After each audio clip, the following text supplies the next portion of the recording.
First I need to jack up the car and take off the wheel, and I'm going to do that with magic. Now I need to remove the brake caliper.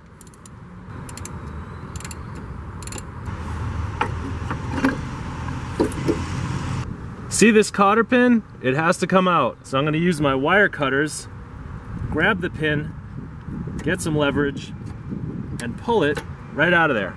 Little WD-40 never hurt anything. And now I loosen the nut with an 18mm wrench.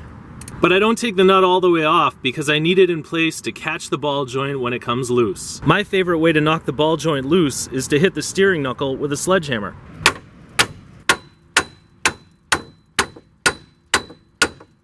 The ball joint's loose from the knuckle, but before I take it out, I'm going to deal with these 3 bolts right here. I have plenty of access, so I can use an 18mm socket on my Craftsman breaker bar.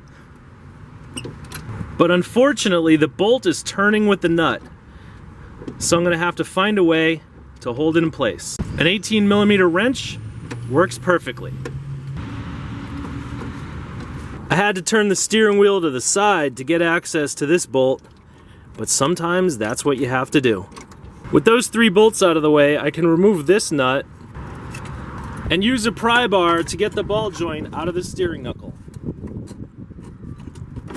This part isn't pretty, but now I'm going to use the pry bar to get that old ball joint out of there. Here's my new ball joint.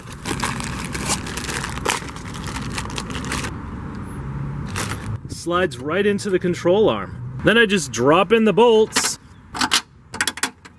and tighten the nuts to spec.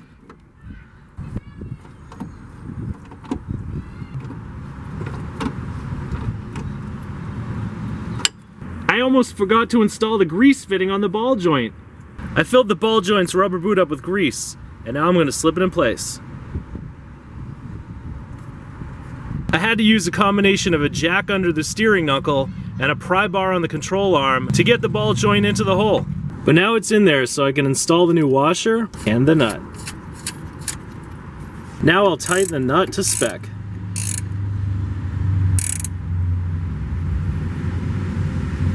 Now I just fold over the cotter pin and I'm done.